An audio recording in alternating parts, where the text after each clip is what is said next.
Hello everyone, I hope कि आपने अपने इंग्लिश के पेपर की प्रिपरेशन बहुत ही अच्छे से कर रखी होगी और बहुत ही अच्छी प्रिपरेशन होगी। तो उसी प्रिपरेशन को और बढ़ाने के लिए आप लोगों के लिए आज मैं लेके आया हूँ इंग्लिश का पेपर, जिसको कि अगर आपने कर दिया तो कल आप टॉप मार दोगे। अब ये क्या बोल दिया भाई, कल ये वाला पेपर करके टॉप कर सकते हो। अगर फोड़ना है तो कंप्लीटली देखना, 80 में से 80 आपके ही आने वाले हैं। अब ये क्या बोल रहा हूँ कि क्या मेरे पास में कोई चाचा ताऊ फूफा है जो मैंने पेपर लिया, नहीं ऐसी बात नहीं है, लेकिन मैं ऐसे क्वेश्चंस बताऊंगा आपको। इसके अंदर वही क्वेश्चन है जो कि कल आप एग्जाम के अंदर देखोगे, और अगर ये क्वेश्चन कर लिए तो कल वाले क्वेश्चन 100% आप लोगों से होने ही होने वाले। तो इस पेपर को ध्यान से सुनना। और एक और बात फैक्ट क्लियर कर देता हूँ कि 100 में से कोई एक ही चुनेगा, तो इसीलिए बस एक के ही नंबर आएंगे। तो अगर बनना चाहते हो एक, तो पूरा पूरा कंप्लीटली सुन लेना। और एक और रिक्वेस्ट आप लोगों से रहती है कि आप लोग हर बार आते हो, वीडियो को कंप्लीटली वॉच करते हो और फिर उसके बाद भी क्या नहीं करते, सब्सक्राइब नहीं करते। तो जल्दी से सब्सक्राइब कर दो और अपने हाथों को थोड़ा सा कष्ट दे करके लाइक कर दिया करो। अगर लाइक नहीं कर सकते तो डिसलाइक ही कर दिया करो। कुछ तो अपना रिस्पॉन्स दिखाया करो कि हाँ भाई हम आए थे इस वीडियो पर, अपना कुछ तो रिस्पॉन्स दे के जाया करो कि हाँ पता तो लगे कि इतने बच्चे आए थे इतने नहीं आए थे। ठीक है, जल्दी से ये काम तो करो, पहले सब्सक्राइब कर दो और फिर उसका लाइक या डिसलाइक करने जो भी कर दो। तो अब ये देखो इस तरीके से पेपर है। तो इस पेपर के अंदर मैं पहले पूछना चाहता हूँ कि कौन कौन टॉप करना चाहता है। जो भी टॉप करना चाहता है भाई जल्दी से मेरे को कमेंट बॉक्स के अंदर यस लिख दो। कम से कम ये तो कर ही सकते हो कि हाँ भाई सर हम करना चाहते हैं, हम करेंगे टॉप। अगर ये सोचोगे नहीं कि टॉप करोगे तो कैसे करोगे टॉप। तो सबसे पहले तो कमेंट बॉक्स के अंदर ये लिखो कि yes sir we will top. ठीक है, ये मेरे को हर किसी से चाहिए। अब देखो सबसे पहले बात करते हैं सेक्शन ए की। इसके अंदर कितने सेक्शन आएंगे भाई, 4 सेक्शन आएंगे। अब 4 सेक्शन कौन से आएंगे, पहला सेक्शन आएगा रीडिंग वाला, दूसरा सेक्शन कौन सा आएगा वो आएगा राइटिंग वाला, और तीसरा सेक्शन कौन सा आएगा वो आएगा ग्रामर वाला, और चौथा सेक्शन कौन सा आएगा वो आएगा लिटरेचर, जो कि हमारी बुक से था। अब क्या होगा, अब कौन सा सेक्शन कैसे अटेम्प्ट करना है एक बार समझा देता हूँ। कौन सा कर सबसे पहले करना है, सबसे पहले करना लिटरेचर वाला। अब लिटरेचर वाला सेक्शन क्यों, ये इसलिए क्योंकि लिटरेचर वाले सेक्शन के अंदर आपको पता है कि क्वेश्चन भाई यहाँ से पूछे जाएंगे, वही कुछ 5-6 क्वेश्चन है जो कि हर बार आते हैं, वही क्वेश्चन आने वाले। और ग्रामर की अगर बात करें, ग्रामर के अंदर भी आप लोगों को पता है कि इस टॉपिक से आएगा। लेकिन अगर रीडिंग की बात करें, इसके अंदर क्या करना होगा, पहले हमें पैसेज रीड करना होगा, पढ़ना है, फिर उसके बाद में उसमें ढूंढना है। तो इसमें क्या लगेगा, टाइम ज़्यादा लगेगा। तो टाइम जिसमें ज़्यादा कंज्यूम होगा तो उसको हम नहीं करेंगे, पहले हम उसको सबसे लास्ट में करेंगे। और अगर हम राइटिंग की बात करें तो राइटिंग को भी हम सब उसके बाद में करेंगे। तो तीसरे नंबर पर हम करेंगे राइटिंग, सबसे पहले लिटरेचर, फिर ग्रामर, फिर राइटिंग, फिर रीडिंग। तो इसी तरीके से आप लोगों को पेपर अटेम्प्ट करना है। तो फिर चलिए स्टार्ट करते हैं। सबसे पहले आता है सेक्शन ए रीडिंग का। इसके अंदर पैसेज दिया हुआ है, मैं एक बार इसको रीड आउट कर देता हूँ, आप लोग को एक बार अच्छे से करवा देता हूँ कि किस तरीके से रीड करते हैं। By the end of 15th century European explorers has considerable experience of long distance ocean voyaging. In particularly, they had learned that the greatest danger, apart from the storms and hurricanes, was a lack of food and waters. If the ship were blamed by the supply could quickly run very low. ठीक है, अब उसके बाद में जो next आएगा वो आएगा European navigators had also learn that there are an the other than problem besides hunger and thirsty. They noticed that the ship crews often become very sick, even thought that they are catting and drinking regularly, and but they did not understand what is happening. In fact, the crew were suffering from the disease like scurvy. अब इसमें question ये बन सकता है कि यहाँ पर ये विटामिन सी ऐसे अंडरलाइन करते हुए चलना, कोई भी इंपॉर्टेंट वर्ड मिले। As the result their gums become sore and their teeth fell out and many of them eventually dies. तो अब ये पूरा पूरा पैराग्राफ पढ़ लिया। अब सबसे पहले आ रहा है कि the word similar to meaning a group of sailors. तो अब यहाँ पर ग्रुप ऑफ सेलियर्स का क्या होगा, यहाँ पर एक्सप्लोरर्स होगा, नेविगेटर्स होगा, क्रू होगा या फिर सप्लायर्स होगा। तो यहाँ पर ग्रुप ऑफ सेलियर्स की बात करें तो वो यहाँ पर क्या होगा, वो होगा क्रू होगा। तो क्रू इसका एकदम से करेक्ट आंसर है। फिर उसके बाद चलते हैं यहाँ पर जो सेकंड क्वेश्चन है, जिसके अंदर बोला गया कि European explorer did not have the experience of long distance voyaging. तो क्या ये बात सही है, नहीं। यहाँ पर देखो इसके अंदर एकदम से लिखा हुआ है कि had learn that there are the, ये यहाँ पर लिखा हुआ था, अब ये भी अब तो हमने पढ़ा था। यूरोपियन एक्सप्लोरर्स हैविंग, देखो ये European has the considerable experience of long distance. तो यहाँ पर ये तो एकदम से फॉल्स है, तो इसका आंसर हो गया वो हो गया फॉल्स। फिर उसके बाद में इसमें चलते हैं कि the meaning of storm. Storm का मतलब क्या होता है कि एक स्ट्रॉन्ग विंड होती है, बाढ़ होती है, ये प्यास होती है, या फिर वो जो डिजीज पड़ी थी विटामिन सी की वजह से। तो इसमें ये होती है स्ट्रॉन्ग विंड होती है। तो इसका जो करेक्ट आंसर रहेगा सी वाले का करेक्ट ऑप्शन रहेगा वो रहेगा फर्स्ट। फिर उसके बाद चलते हैं यहाँ पर डी के अंदर। डी के अंदर बोला गया कि what the experience did the European explorer gain by the end of 15th century। तो ये वाला जो क्वेश्चन पूछा गया है वो यहाँ से पूछा गया है कि जो यूरोपियन एक्सप्लोरर था उसके पास में कंसिडरेबल एक्सपीरियंस था लॉन्ग डिस्टेंस वॉयगिंग का। तो ये पूरा पूरा लाइन रहेगा इसमें, ठीक है, ये पूरा पूरा आंसर है इसका।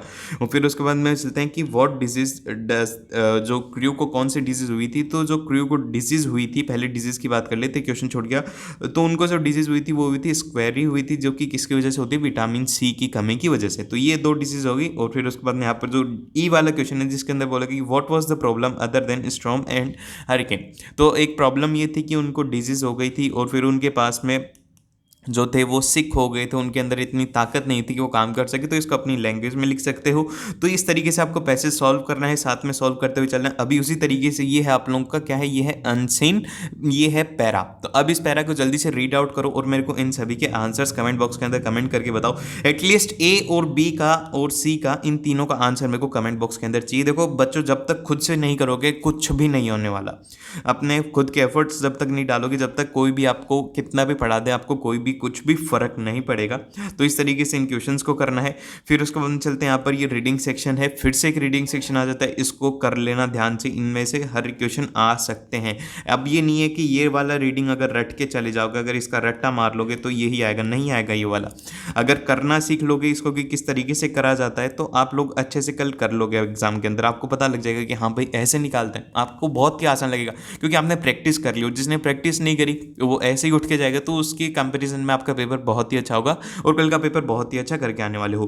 तो ये वाला क्वेश्चन भी ध्यान से करना। फिर उसके बाद चलते हैं कि यहाँ पर जो क्वेश्चन आता है वो आता है राइटिंग में। अब राइटिंग के अंदर बोलेगा कि right views on how your green and effect friendly. तो आपको क्या बोलना है कि हम हमारे सराउंडिंग को किस तरीके से अच्छा साफ सुथरा बना सकते हैं, कि आपका क्या व्यू है इसके ऊपर। तो सिंपल सी बात आप यहाँ पर लिख सकते हो कि पॉल्यूशन फ्री बनाने के लिए क्या कर सकते हो। पॉल्यूशन फ्री बनाने का सबसे आसान तरीका है कि हम साइकिल यूज़ में ले लें। और फिर उसके बाद इन्वायरमेंटल फ्रेंडली बनाने का है कि कचरा इधर उधर ना फेंके, एक ऑर्गेनाइज्ड वे के अंदर उसको थ्रो किया जाए। ऑर्गेनाइज्ड वे के अंदर सोसाइटी से बात करी जाएगी, कोई भी ऐसा काम नहीं करेगा जिससे कि हमारे इन्वायरमेंट को पॉल्यूशन हो। और भी जो भी आपको लगता है कि ये चीज़ें कंसिडर होनी चाहिए, वाटर का खराब नहीं होना चाहिए और एक्सेसिव यूज़ नहीं होना चाहिए किसी भी चीज़ का। मान लो कि अगर फैक्ट्रीज वगैरह हैं तो उनके थोड़ा डिस्पोजल अलग होना चाहिए। तो वो सब कुछ अगर आप अपने व्यूज़ रखोगे, जब आपको बड़ा ही मजा आएगा। और फिर उसके बाद में यहाँ पर बोला गया है कि यहाँ पर right a short note on the paragraph dream school with the help of the other clues. तो आपको यहाँ पर एक ड्रीम स्कूल के ऊपर पैराग्राफ लिखना है जिसके अंदर कि आपको टीचिंग स्टाफ, बिल्डिंग, प्लेग्राउंड, लाइब्रेटरी और यहाँ पर एक्स्ट्रा करिकुलर एक्टिविटीज़ का बारे में कंसिडर करना है। तो अगर हम बात करें आप इसके अंदर क्या करोगे, सबसे पहले तो बोलोगे कि टीचिंग स्टाफ काफ़ी अच्छा है, उनका बिहेवियर बहुत अच्छा है। और फिर उसके बाद में अगर बात करें बिल्डिंग की, बिल्डिंग 4 बिल्डिंगें हैं, एक के अंदर ये ए विंग के अंदर छोटे बच्चे, बी विंग के अंदर ये लिख सकते हो। और फिर प्लेग्राउंड कितना है, प्लेग्राउंड 4 तरीके के हैं, एक बास्केटबॉल है, एक फुटबॉल है, एक वॉलीबॉल कोर्ट है और इतने तरीके के प्लेग्राउंड हैं। लाइब्रेरी काफ़ी बड़ी है, मैसिव लाइब्रेरी है। और फिर उसके बाद में किसके अंदर काफ़ी सारी बुक्स हैं। लेबोरेटरी की अगर बात करें तो हर एक की लैब है, science lab, physics lab, chemistry lab. और एक्स्ट्रा करिकुलर एक्टिविटीज़ की बात करें तो हर एक डे के ऊपर ऑर्गेनाइज होती हैं। ये मैंने कुछ ओवरव्यू दे दी जो कि आपको अपनी वीडियो मतलब आपके उसमें इंक्लूड करना होगा। और फिर 5th वाले की अगर बात करें, इसके अंदर बोला कि you are the secretary of an the cultural association of your school and your school is going to painting competition on 15th of November. और आपको एक नोटिस लिखना है। अब देखो नोटिस लिखने के अंदर आपको यहाँ पर जिस तरीके से मैं एक बार बता देता हूँ कि ये नोटिस होगा, इसके अंदर सबसे पहले जो आएगा वो आएगा आपके स्कूल का नाम। अब स्कूल का नाम नहीं दिया हुआ है तो हम लिखेंगे ABC स्कूल। आपको अपनी स्कूल का नाम नहीं लिखना है, पॉइंट नंबर 1 की नाम नहीं लिखना है। और फिर यहाँ पर क्या लिखोगे, यहाँ पर लिखोगे नोटिस, ठीक है। अब नोटिस के बाद में यहाँ पर क्या लिखना है, वो लिखना है कल्चरल, ये कल्चरल एसोसिएशन नहीं आएगा, इसके अंदर आएगा पेंटिंग कंपटीशन, ठीक है, पेंटिंग कंपटीशन। फिर उसके बाद में द डेट। और फिर उसके बाद में आपको इन्फॉर्म करना है कि this is here to inform all the students that we are organizing an painting competition on 15th of November, so those students who are interested please give their name on reception। ठीक है, बस इतनी सी बात है। और फिर उसके बाद में आपको लिख देना है कि आप सेक्रेटरी हैं नीचे कल्चरल एसोसिएशन के, बस इतनी सी बात आपको लिखनी है और इसके अलावा इसमें कुछ भी नहीं लिखना होता। और सुबह attending NCC camp, write a post card to your father experiencing in the camp.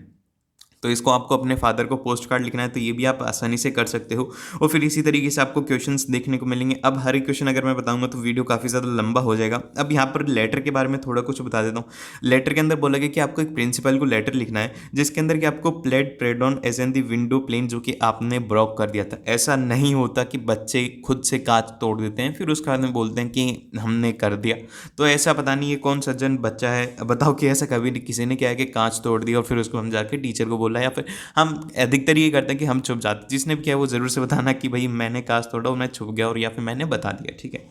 अब जल्दी बताओ भाई इसके बारे में, तो ज़रूर से बताओ, मेरे को सुन के काफ़ी ज़्यादा अच्छा लगा। अब उसके अंदर सबसे पहले बात करते हैं कि आप क्या लिखोगे। इसके अंदर एक लेटर लिखना है, तो आप फॉर्मल लेटर लिखेंगे पूरा पूरा। अब फॉर्मल के अंदर आपको सबसे पहले ये नहीं बोल देना है कि सर मैंने मार दिया, उसको तोड़ दिया और फिर उसका नहीं हो गया, नहीं।